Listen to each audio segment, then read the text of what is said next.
nace con muchas dudas. O sea, francamente, yo cuando estoy leyéndolo, y no estoy denigrando nada, estoy leyendo los comentarios que se han hecho en las redes, algunos muy fuertes, lo que se nota, o por lo menos que yo noto, es un estado de decepción. O sea, la idea es, yo pensé que esto iba a ser otra cosa.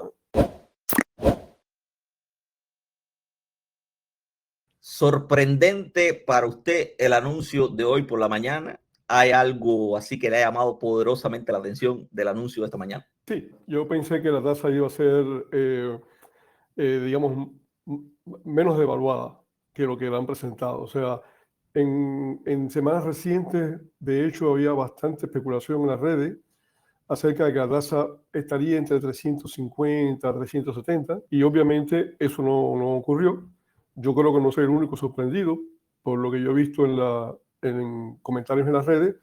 Muchas personas asumían que el gobierno cubano, por lo que se había hablado en las últimas semanas acerca de la necesidad de proteger a la población de tasas muy devaluadas que afectaban los precios, pues iban a, de alguna manera, iban a adoptar una tasa oficial flotante, como se había anunciado, pero no tan devaluada. Y bueno, yo lo comentaba hoy en uno de mis posts en las redes. En realidad, la diferencia que hay entre la tasa que ellos han dado como tasa inicial flotante de 1 a 410 en relación con la tasa que publicaba el toque hoy, es una diferencia de 7%, que para hacer una diferencia entre una tasa que se dice basada en la realidad y una tasa que es estimada a partir de intenciones de ventas, es un margen, ese 7%, pues muy moderado, muy perfectamente asumible en cualquier estimación que se haga sobre cualquier hecho económico. Pero me sorprendió ese valor no tan devaluado, digamos. Cuando usted dice un valor no tan devaluado, es decir, que usted esperaba que el peso cubano tuviese más valor con relación al resto de las divisas, ¿verdad?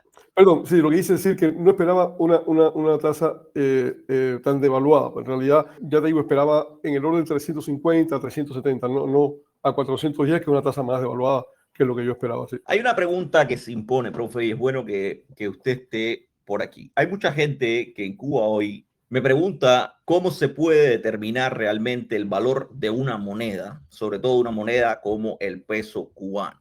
Porque hay mucha gente que se ha quedado conectado con el aquello de Bretton Woods y las reservas de oro y cuánto vale mi moneda con relación a mi reserva. Y a mí me gustaría que empezáramos hoy nuestra conversación explicando un poco cómo es que se puede determinar el valor de una moneda local en cualquier lugar del mundo.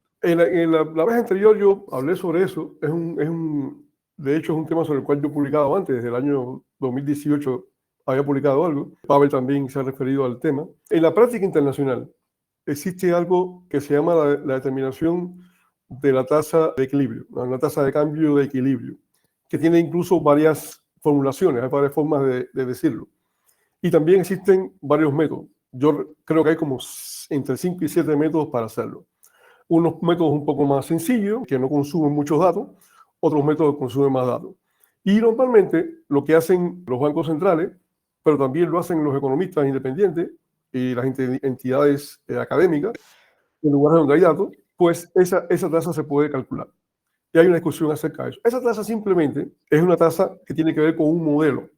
O sea, se asumen variables distintas a partir de las cuales se conforma un estado de equilibrio, entre comillas, de la economía, que necesitaría una tasa de cambio, es decir, una proporción entre el valor de la moneda local, nacional, y el valor de divisa, normalmente una o una sexta, para que esa economía funcione en ese equilibrio. De manera que eso es un cálculo. Y normalmente los bancos centrales lo que hacen es utilizar más de un método para calcular esa tasa de equilibrio.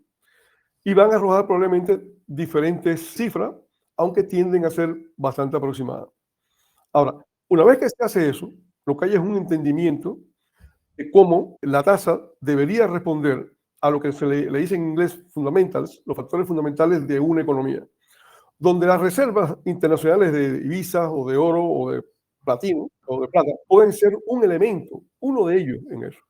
Pero normalmente, digamos, tasa de crecimiento de la economía, tasa de inflación y sobre todo balanza de pago son indicadores que juegan un papel fundamental en los equilibrios económicos y por lo tanto tienden a influir mucho en esa cifra final que va a salir de cuál debería ser la tasa de equilibrio mejor que respondiera al equilibrio de la economía de un país dado. Ahora, el Banco Central, una vez que tiene eso, lo que tiene es simplemente una referencia muy general.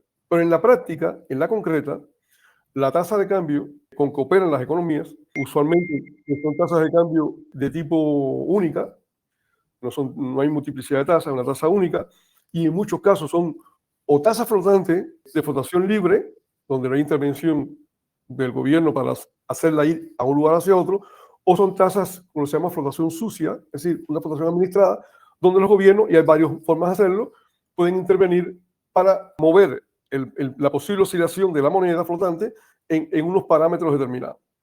Eso que estoy diciendo sale de operaciones de mercado. O sea, la oferta y demanda de las monedas en juego, o sea, las divisas de una parte y la moneda nacional de la otra, pues tienden a formar esa idea de cuál debería ser la cifra que se ajusta a este balance de oferta y demanda. Y eso se hace con diferentes periodicidades, hay muchos lugares que se hace diariamente, y eso es lo que funciona como mercado. Insisto, puede ser distinto el mecanismo, pero al final es una relación real de oferta y demanda que existe en el mercado.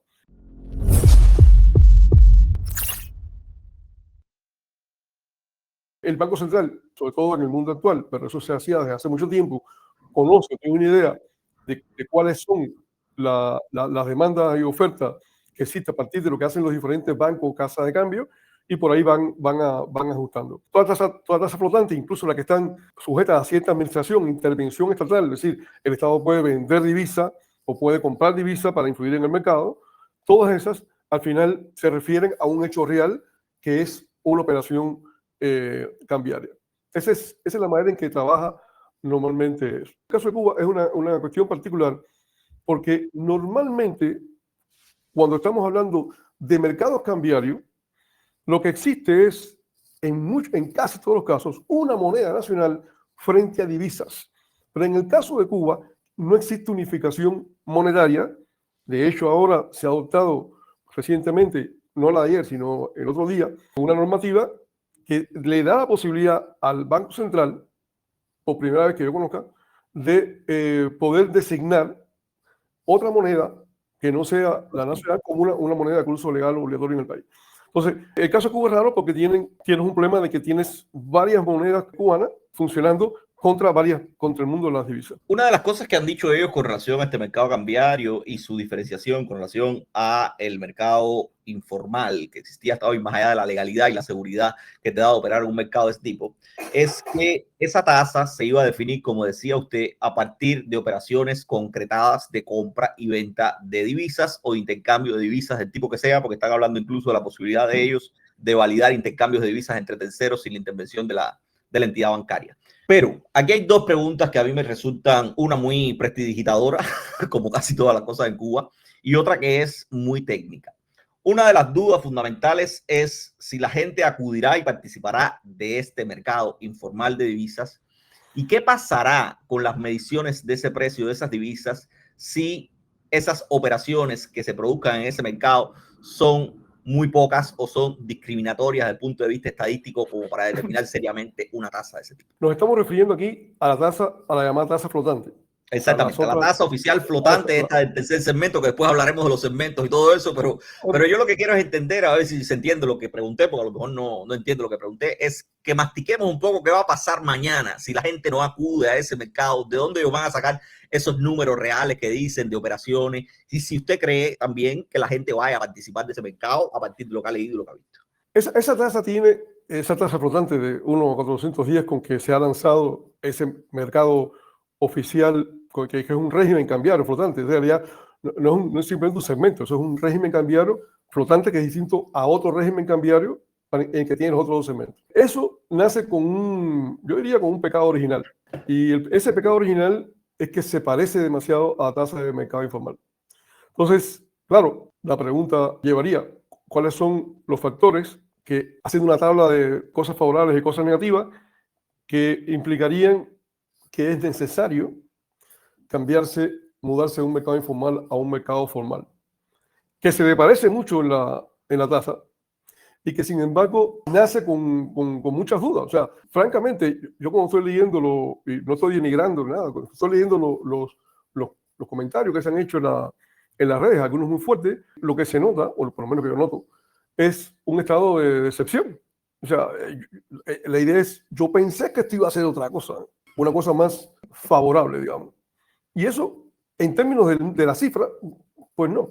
Yo en un comentario hoy dije, bueno, la diferencia entre la tasa informal que informaron ustedes, que era 4.40 y 1.440, y la esta que es 1.410, era 30 pesos cubanos, ¿no? Y alguien me comentó, no, eso es lo que vale un mazo de cilantro. Y alguien me rectificó, no, ni eso, un mazo de cilantro vale 70 pesos.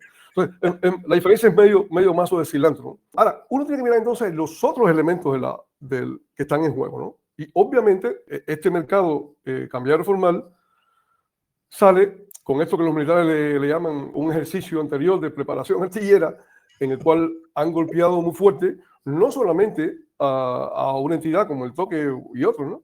Que no era la única entidad que calculaba estimaba una tasa de cambio, con cualquier tipo de cosa, sino que además también hubo acciones concretas de la justicia, la aplicación de la ley.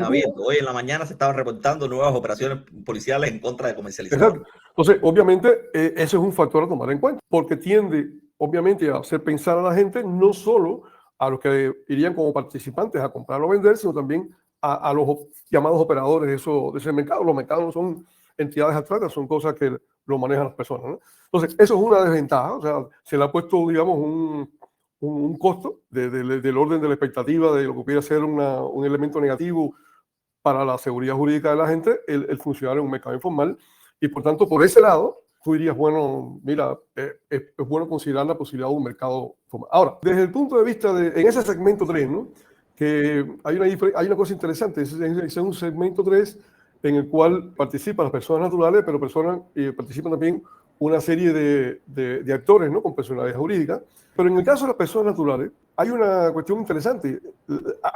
Por lo menos el que intentara comprar divisas en ese mercado, está en la misma situación que existía antes. O sea, hay una limitación, dicen que es temporal, un límite de $100 por cada operación, y hay un sistema que se ha anunciado que tiene que ver con un número limitado todavía, creo que son 41 entidades donde se puede cambiar, las van a ampliar, y se mantiene el sistema de cola, de ticket, o sea, es un infierno pequeño, ¿no? Para vender divisas pues, es más fácil, y son los pros y los contras. Entonces, lo que quiero decir es que a pesar de que quizás hubo una intención de crear de entrada una desventaja muy grande a seguir participando en un mercado informal, en la práctica, y sobre todo dado que las tasas son muy parecidas, y que en el mercado informal no tienes determinadas limitaciones que estás teniendo o que puedes tener en el mercado formal, pues es una carrera muy pareja, ¿no? Yo no voy a pronosticar nada, no voy a aventurar nada, pero digo que no, es un mercado que no sale con un mercado formal que no sale con ventaja.